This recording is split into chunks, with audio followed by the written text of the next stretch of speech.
In our last episode, we explored the rise of the Mauryan Empire under Chandragupta Maurya.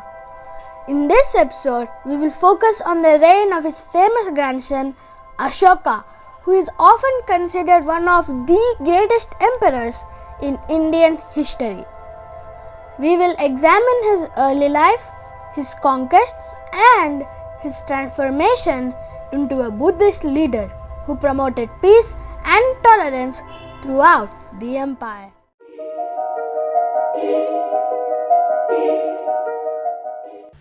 Chandragupta then announced that the new king will be his son Bindusara and left to meditate as a giant monk. Under Bindusara, the empire expanded south, bordering the state of Kalinga and the Cholas, the Cheras, the Pandyas. Bindusara, the son of Chandragupta and the father of Ashoka, disliked Ashoka because he was born to a commoner wife. He gave much importance to his eldest son, Shushim, who was born to a noble woman.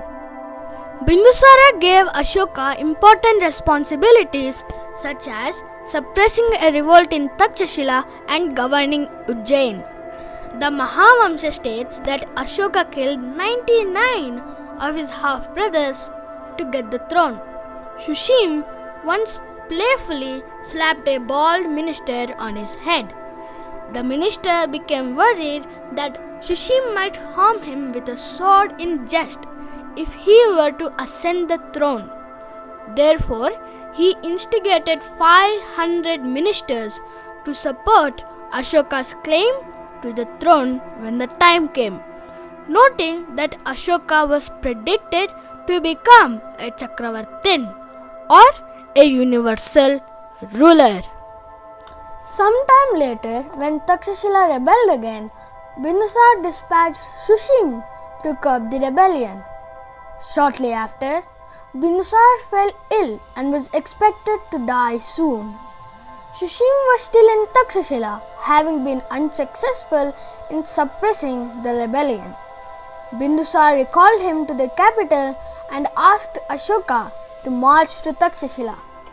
However, the ministers told him that Ashoka was also ill and suggested that he temporarily install Ashoka on the throne until Shushim's return from Takshashila. When Bindusara refused to do so, Ashoka declared that if the throne were rightfully his, the gods would crown him as the next king. In that instance, the gods did so. Bindusara died, and Ashoka's authority was extended. When Shushim returned to the capital, Ashoka tricked him into falling into a pit of burning charcoal, causing him to die a painful death. Some texts have stated that Ashoka was a violent person before he turned into Buddhism. He was then called Chandashok or Ashoka the Fierce because he spent some years performing evil deeds, and he came to be known as Dhammashok, Ashoka the Righteous, after his conversion to Buddhism.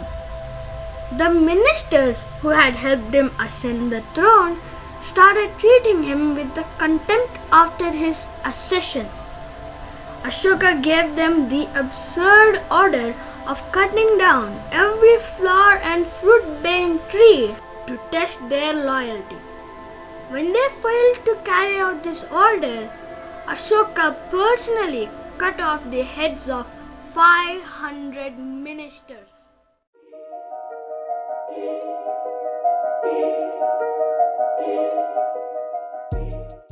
When Ashoka became the emperor, the Mauryan Empire consists of almost all of India, except for Kalinga.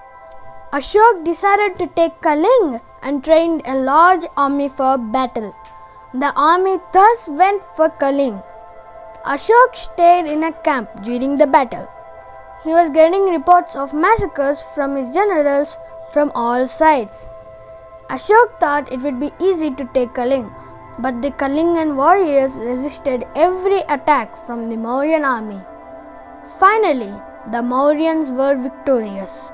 Ashoka headed to the battlefield. When he reached the battlefield, he was welcomed by numerous dead bodies. The air stunk of rotten flesh. The rivers turned red because of all the blood. 100,000 were dead and 150,000 were displaced. Ashoka thought that he was a mass murderer.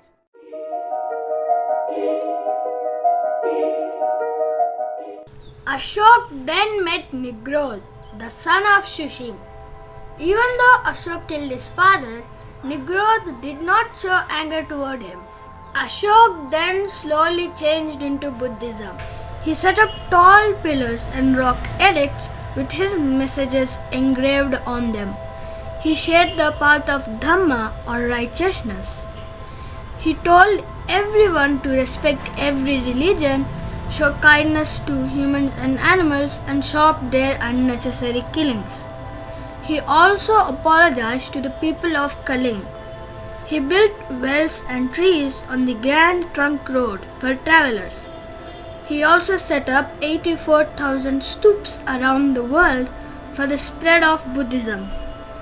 People called him Dhammashoka. After India attained independence, Ashoka's symbol was chosen as the national emblem, continuing his legacy of sharing peace and righteousness.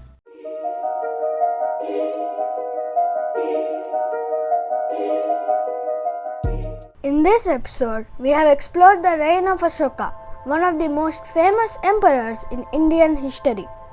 From his early days as a warrior to his transformation into a Buddhist leader, Ashoka left an indelible mark on the Mauryan Empire and the world. In the next episode, we will explore the decline and fall of the Mauryan Empire and examine the legacy it left behind.